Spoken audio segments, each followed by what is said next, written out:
Hey, how's it going? Welcome back to the channel where we're doing something a bit different to usual. We're doing ourselves a bit of a tier list here. I've created a tier list of 25 of the greatest 80s movie villains, bad guys. I figured this is a cool thing to do. So there are so many of them out there to kind of think about. So this is just 25 that I've picked that are a bit different. Everyone's got their own little kind of nuances that makes them a bit, a bit more scary or a bit kind of like a bit more kind of iconic than others. There are loads that I've missed out, like tons. Khan from like the Wrath of Khan, classic villain. Didn't make it into this because I'm sure there's not that many necessarily Star Trek fans watching. I've gone for some kind of iconic ones though, that are kind of broad stroke mainstream that everyone would probably know about. I'm sure I've missed loads. In the comments, who have I missed? Who should definitely be there that is not there, and my bad for not putting them in. And also let me know if you agree with the way I tier these different kind of bad guys as well, where they actually deserve to be in their spots. As you can see here on the screen, I've chosen different categories we're going to go for today. Okay, these are different ones. We start off with Scooby-Doo. If the villain is something that you would see in an episode of Scooby-Doo that's just not good, not scary, unoriginal, just generic rubbish, that's where Scooby-Doo comes in. Flimsy's our second tier. Flimsy's going to be like, they're fine, but not the greatest. Obviously, solid is exactly what it says on the tin. A-grade badass next as well. A-grade badass is, for me, someone who is next level, but not quite at the tier of monster, which is our very top tier there as well. So let's dive into this. As I said, I've picked 25 that I've made out there. This is available online. If you want to give it a go, do so. I put it out there. We're going to start with, I guess we're going to go in order here. That's really the easy thing we can do because there's loads to choose from here. Okay, first up, we are going to start with our man from Stand By Me. We're going to stand with Kiefer Sutherland, which is, I think is Ace, obviously Ace. I think it's John Ace Merrill. Is that his name? John Ace Merrill. Okay. So, Stand By Me. I mean, this is a movie that I was always one that was in our kind of like our at home every kind of like summer or kind of like some holidays, like half term, whatever it might be. You kind of would whack Stand By Me on. We had the VHS cassette. It was a top movie, kind of a coming of age film that everyone has probably seen at some point. And I remember with Ace, with Ace being, he doesn't really have any kind of redeeming qualities. The guy's just a dick, like a full-on dick he's just a bully with a knife and a gang, and he does all he can to try and give Gordy and his pals the hardest time possible. Obviously, at the end, the revelation, spoiler alert, came out 40 years ago, so I'm not really spoiling anything. They find the body, and Gordo kind of has a gun, and Ace goes running, and you would do in any situation if that was the case. But I just don't. He just was one of these bullies that he did seem, contrary to other bullies that we'll get onto on this list, he did seem one of those bullies that if given the opportunity, he would use that knife, and I felt that he genuinely would go the distance if necessary, jail time, or otherwise, he'd do it to look cool to his mates, even though he spent the rest of his life behind bars. So I do like him as a villain, but this could change. I'm gonna start with Ace in solid. I think Ace is a solid villain for the movie that we're talking about here. Moving on to the next in our chart here, good old Molaram from Temple of Doom, Indiana Jones. I mean, we've got others in this as well, but iconic Molaram.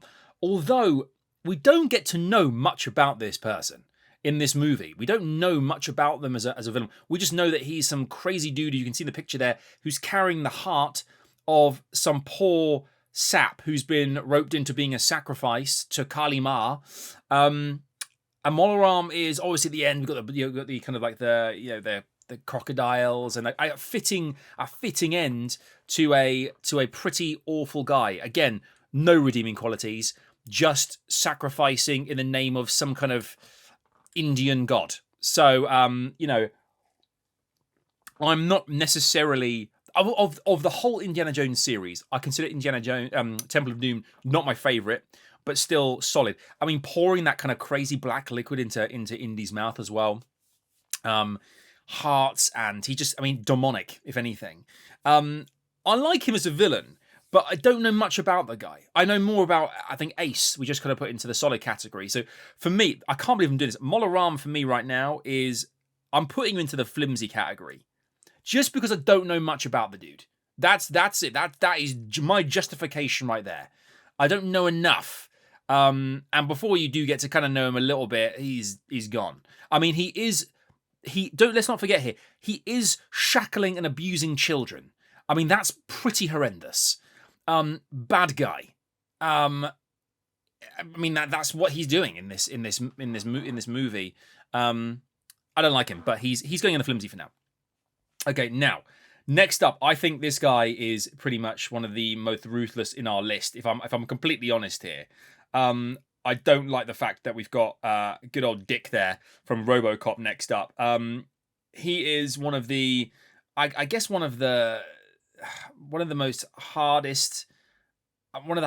Richard Dick Jones is his name. Richard, so Dick Jones, basically. Dick Jones, brilliant. Dick Jones is the next in our list. I'm inclined to say that he brutally kills Murphy. I mean, he's a gang leader. He is a henchman of sorts to the guy who runs the corporation that is designing the RoboCop suits, the police force, whatnot. But he's feeding off the top of the kind of like the police force and whatnot. But just a killer, like, he laughs when he kills people, maims them, blows them up. I mean, the grenade scene where he pulls the pin out of his mouth and like he kind of almost like is sexualizing it, like toying with the guy. I think Dick Jones is a real badass. I really think that he's horrible and doesn't just kill people, but that annihilates them. All in the name of just money, just fueled by money and being an ass. So I'm gonna put Dick Jones in a grade A badass category right now. I'd never go all out monster, but he's definitely up there for sure. Next, The Thing. This is one of my great like favorite movies, I think, of the kind of era. I think it's one of those ones that kind of goes under the radar to a degree. You can see the kind of like the state of the thing here. A monster in the ice. I mean, that's what I love about this movie in the first place. Kurt Russell is like, this bearded guy living out in like the Antarctic. They're all scientists, on this kind of remote base, isolated, and the whole thing is focused around. If you haven't seen The Thing, like the original, defo do. Like it's got suspense, not the same kind of suspense as Alien, like the original Alien movie, but it's got suspense in the sense that anyone could be this thing. And it was the 80s, and special effects were just not great, but that adds to the like the whole experience watching this thing, because seeing these kind of weird things crawl out of people's heads, and I remember movies like Total Recall had similar things. Like the special effects was kind of like, it was pretty brutal. You could see why a lot of these movies were 18 rated in the 80s, because it was horrendous. But yeah, the fact that an alien spaceship's crash land, it can morph into anything, kind of Invasion of the Body Snatchers style. I think The Thing is great. I like the fact that you don't know who this thing is. This thing could literally be anyone or anything. The dog, people, like it's a whole kind of game of guess who, and the only way you can tell, I think, is their blood kind of like boils under kind of intense heat. So The Thing's is a great monster in my opinion, and I'm going to pose straight grade A badass as well. That's where it's going. That's where it's going right now. You may disagree, but that's where I'm going right now. All right, next up, Clubber Lang from Rocky 3. Dude, Rocky 3 was a total gear shift for me as far as the Rocky movies go. I think when you think about the first two movies, Apollo Creed, giving Rocky a shot, it's like, barely a win for Apollo, and it's like, right, we need to go again. And they do, and Apollo's a great, this kind of rich, wealthy, kind of like has everything in his locker in terms of a preparation for the fight. Fights Rocky wins. And then you've got Clubber Lang, who is kind of like a new age Rocky, but such a horrible person to kind of listen to talk, and is just brash and, I pity the fool. Obviously that's from A-Team, but relentless. And there's no qualities you look at. There's no kind of arc in like, kind of gets to be a nice guy at the end. Apollo kind of had that, like, you deserve it, buddy. Clubber Lang, no, just I want to be the champion. I'm a champ. That's the whole thing. Is just he's just this champion, and Rocky's got to go through this journey of just trying to get back. But Clubber Lang, for me, he's kind of like obviously in this movie he doesn't kill anybody. A lot of our villains are killers. He doesn't do that.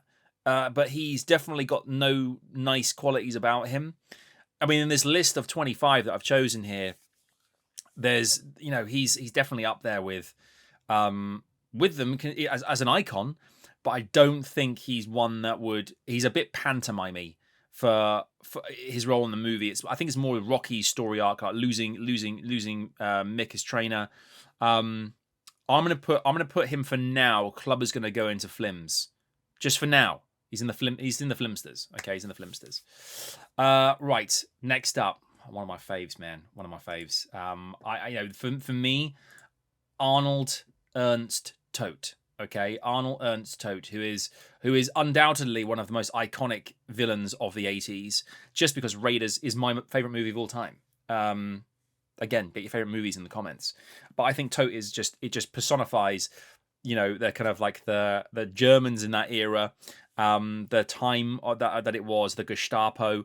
You can see in there raising his hand with like the medallion kind of like burnt into his hand. It got some comedy moments too, with like the coat hanger moment. I think he's an ominous figure who doesn't, I don't remember, necessarily kills anyone with his own hands. He's not like a henchman of sorts. He's got his own agenda, and he's basically there to ensure that Belloc goes through with everything he needs to get the Ark back to Germany. So Tote is awesome. I love it. The face melt at the end is one of the most iconic moments in movie history because it's just insane. Again, I like him, but doesn't have too many lines in the movie. But he's got a lot about him presence-wise. So he's going to go, for me, he's going straight into solid. I'm going to go to solid right now. We haven't any monsters or Scooby-Doo villains right now, but I'm sure we'll get there. Next up, Gremlins. Now, for me, Gremlins is a movie that I wasn't blown away by Gremlins. I'm sorry. It wasn't a movie that I was like, oh, this is amazing. Some people like think of the 80s and they think of The Goonies as being like one of the most iconic movies there ever was. I'm just not that way inclined.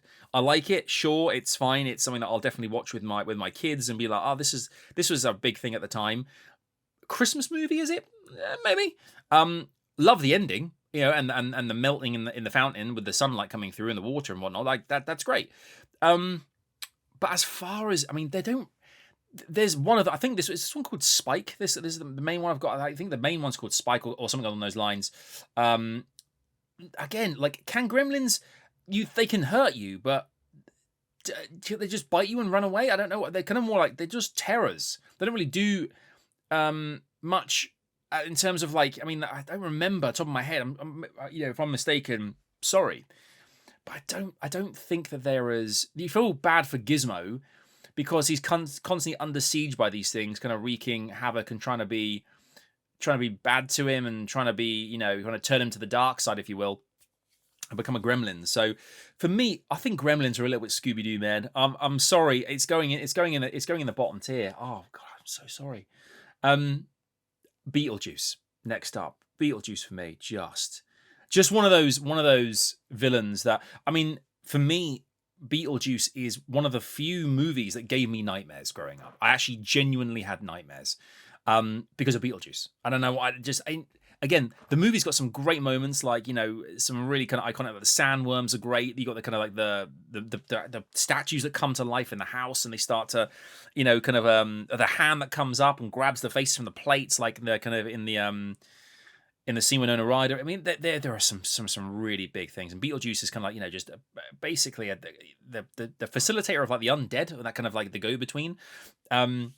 And he's really fun, but I like him for what he is in the movie, and the kind of like the afterlife, and obviously the couple that he's kind of like, there if you need him to support them on their journey through. But I think, is he really, now looking back at the movie and watching it again, is he anything more than a flimsy villain? So he's not really that scary in the grand list. I'm gonna put him in flimsy because of the nightmare aspect, because it really did give me nightmares growing up. That's why Beetlejuice is going in there. But he's a good bad guy, but not bad. The next up, I mean, I don't even really need to say much about this. I mean, let's be completely honest here. There's not much needed to say about Darth Vader. The one. The arguably the greatest villain of all time. Has the story arc. Has the good to bad to kind of good at the end. I just love Star Wars so much, regardless of what's happened the last few years and how it's all kind of gone a bit Pete Tong. I think Darth Vader is just an icon, and one that, you know, you see Darth and you go, oh yes, oh yes. So I think Darth has got to go in. I think Darth has got to go in this list, simply because he is just the chosen one for me. He's a monster, but is he a monster though? Is he? Because he's not though. Because he has that kind of no. He can't be a monster. He can't be a monster. Because he comes back he's an A grade badass, but because he cannot be a monster, because he has redeeming qualities. I've put no one in monster so far. We're gonna get there for sure, but yeah, I can't. For now, A grade badass has to be said. You know, I know that I'm putting the likes of The Thing and Dick Jones in the same category as Darth Vader right now, but subject to change. Ghostbusters 2, Vigo the Carpathian. What a wicked villain! Lives in a painting. The Rivers of Slime. I mean, this is a villain that I remember watching Ghostbusters 2. Ghostbusters 1 was so good. Zool should have been in this list, really. And the Stay Puft Marshmallow Man to a degree, but Vigo was just, I guess, the all-encompassing villain in the movie, who's kind of like this kind of like, 15th century bad guy, the Vigo the Carpathian, who just wants to kill and maim and be all out kind of like tour de force when it comes to just. I mean, I think in the portrait he's standing on like skulls and the guy when he comes at the end with the baby and he tries to put himself into a baby, he tries to kind of like kind of become human again. And poor little, I think it was Oscar, Sigourney Weaver's little baby. Poor little Oscar. He didn't want that to happen, and it was weird. But it was a great movie, and Vigo was good. But I don't think Vigo was, we'll put him in solid. I think he's a solid villain just from a movie context. I think for sure. We'll take that. I think that's fair enough. I think that's definitely fair enough. The Fratellis from the Goonies, dude. I mean, the Fratellis from the Goonies. This was just great. It's just great. I mean, let's be honest. So much fun. I mean, a mother and sons as villains, like a kind of a family of just like misfits. I mean, Sloth as well, who is just amazing. But they were brilliant, and they were so entertaining as well. As villains, I mean, they hid people in body bags in freezers, and broke out of jails, and did pretty bad stuff there. I like the Fratellis a lot as far as like the characters go. In this movie list, I'm having them as solid. I like them as solid.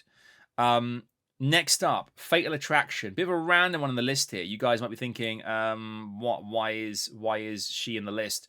Is it Alex Scott? I think her name is Alex Forrest. Alex Forrest.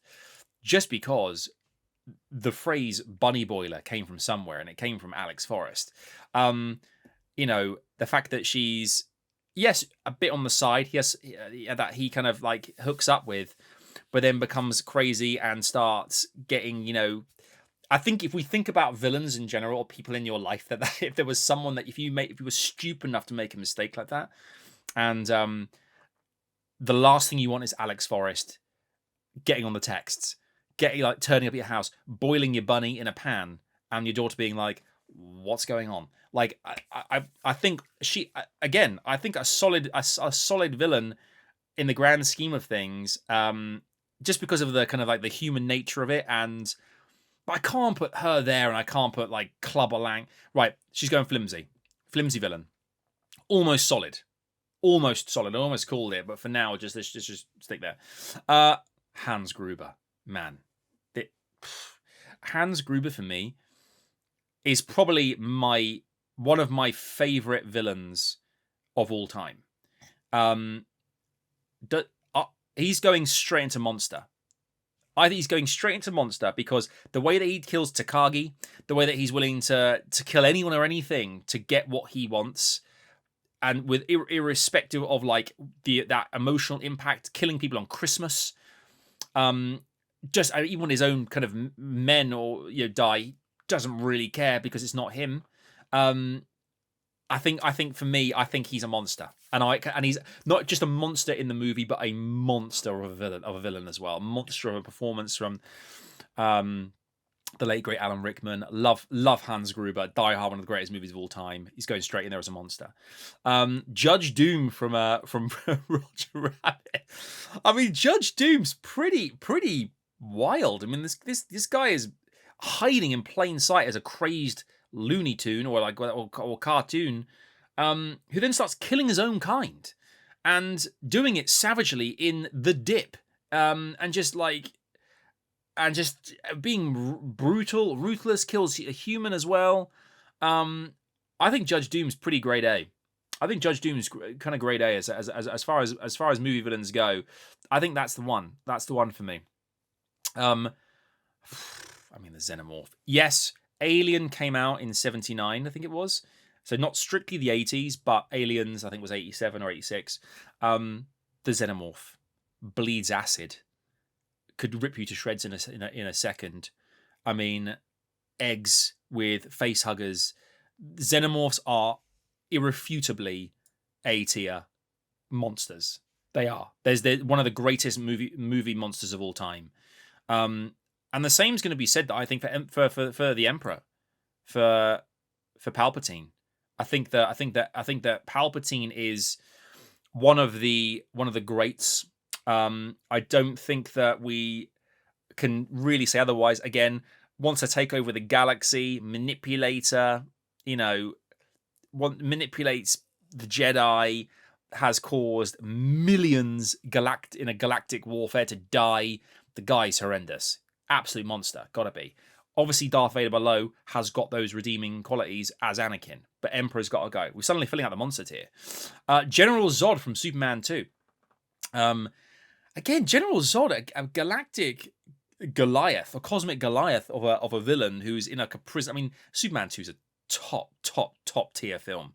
And General Zod is great. Obviously, role reprised by Michael Shannon a few years ago in Man of Steel. And again in The Flash. But I think for me, General Zod is a great villain because he's like he's the antithesis of what Superman is. He's the antagonist. If Superman's is the good, he is the evil in that situation. I think he's got to go into. He's definitely solid.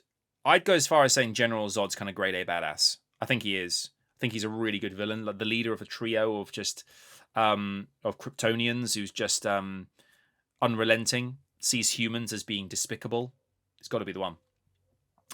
Okay, next up, Karate Kid. Now, yes, one of the greatest films of the era from a young perspective. If you're kind of into kind of like younger movies, for that kind of demographic. Johnny Lawrence, Cobra Kai. Good to see that he's actually living the dream now with Cobra Kai reprised on Netflix after all that time. But for me, absolute scoobs. Like, I thought just a bit of a wet drip when he's not with his mates and not with his Cobra Kai pals and in front of his sensei. Just doesn't really do much. Just a traditional jock, but doesn't really have much to do in the movie other than just be the opposition in the karate competition. So I mean, yeah, he can be pretty ruthless. He's a bully basically, but again, not someone you could just go, do you know what, mate? Do one, jog on, and he'd be gone. Lo Pan from I love Lo Pan so much from Big Trouble in Little China. One of the great, again, if you haven't seen it, please watch it. Big Trouble in Little China is one of the greatest, I think one of the greatest movies of the 80s. Kurt Russell again delivers an absolute performance. It's on the reflexes. So good. And Lo Pan, the leader, this over 100 years old, this leader of these kind of like godlike beings from a different realm. Again, similarly to Vigo the Carpathian, wanted to kind of he needs the blood of green-eyed women to kind of come back to life again. I really like Lo Pan as a movie. He's solid for me as a character. He's really solid. and the movie is just phenomenal. So I massively recommend you check it out. Next up, Brad Wesley from Roadhouse. Now, Roadhouse is just so good. Like, oh my god, cultural like necessity for anyone to watch this. I think Brad Wesley is one of the stupidest villains though, because he's just a rich guy who wants to just be the top dog in his area, burns barns, does stupid stuff, all these weapons. Like, he's very much a short man syndrome kind of guy. Got a henchman. I mean, Swayze ripping out the throat of his henchman was just absolutely unreal.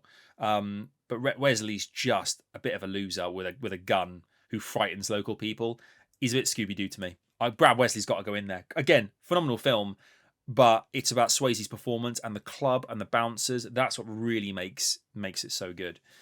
Freddy Krueger. You know, I didn't really watch many of the Nightmare on Elm Street movies growing up. I wasn't massively into Nightmare on Elm Street, but I know that, you know, the idea of a person that kind of like, you know, haunts you in your dreams, can kill you in your dreams, and toys with you is pretty savage. Basically means you can't sleep, otherwise he will get you. And plus, again, iconic. Like, you know, we've seen him in iterations in games, and made into, you know, I think Dead by Daylight. He's in that. He's in different. I think, is he in Mortal Kombat? I think he's in Mortal Kombat, but grade A, and I think he's a real badass. He's definitely going into the solid category for me. Predator. I mean, wow, again, such a big one. So big. That first movie was so good, and it remains one of the best action movies in the 80s, sci-fi action movies. But the last three villains are probably three of the most iconic in the history of all time, never mind just the 80s. Predator, you know, Hunter, just ruthless, skins people, has the ability to heat map the human body when hunting, has like mad weaponry from the future, like lasers and nets, and bleeds yellow, like ooze blood. Like, I just think he's great. Again, monster. It's got to be monster. Predator's got to go in the monster bracket, because again, just so damn good. Now, Terminator, I've gone for the T800 here. I'm not taking into consideration T2. I'm just focusing on Terminator 1. And the idea of a machine being sent from the future to the past to just have one sole purpose, which is ending the life of Sarah Connor, therefore John Connor never being born. Ruthless, and love the fact that it's got the kind of like the exoskeleton, and Arnie's performance is just so damn good as this kind of robot from the future. I love the Terminator. I think Terminator is a really great villain. Like, I mean, monster wise, the first one as well just has to be said. Like, if you're watching that for the first time, you've got to put the T800 into the monster bracket, because the T800 is just so. Again, there's no emotion in the first movie. There's nothing, no redeeming, just all out killer. That's its sole purpose, is to kill. That's it. So, got to go there. Lastly, Batman's the Joker. The Joker. I mean, this is Jack Nicholson at his finest for me. Again, starts as a criminal, evolves into like this criminal mastermind, kind of like wacky dude with some great kind of like, you know, moments in the movie, a great performance, does it so well with aplomb, man. I love him to pieces. I don't think he's a monster. I don't think he's as much of a monster as the others, because, you know, with the toys and the silly bits to him as well, it's not all out death, but I think he did an unbelievable job. And again, an icon for the time. Is he a grade A badass? I think he is. I think he is a grade A badass. I think he's got to go the grade A badass, and that's what it is. That's my tier. That's my tier list of 80s movie bad guys. That's how it stands. I'm not going to change anything. I think I've done a solid there, and I'm content with the way it currently looks. This one I'm asking you guys as well here. What do you think? Do you agree on the chart there? Do you think it's where things should be? Who have I missed out? And, you know, get it in the comments. And I know for a fact I've missed people. I've missed villains, no doubt. But this is 25 that just jumped out at me that thought definitely worth whacking a list and seeing what we kind of make of it. But Let me know what you think. Make sure to follow me as well. All the details are in the bio below of socials. Obviously, you know, kind of like, you know, Twitter, Instagram, YouTube. Obviously, to subscribe as well. Make sure to do that. Click the notification bell so you know exactly what's coming up. And suggestions too. Asking you guys for a lot today. Suggestions. What would you love to see tiered? What next tier should we do? We've done kind of these. I'm thinking like, you know, should we do Mega Drive games? We should do like, you know, kind of like, you know, characters from, I don't know, the movies of Harrison Ford. There's all different things we could do. But I want you to give me your feedback too, and we'll definitely do another one soon here. But thank you guys for watching, and this has been really fun. First time doing a tier list like this. It's been absolute quality. So enjoy. Hope you have done, and look forward to seeing you on the next one. Till then, take care and goodbye from me for now.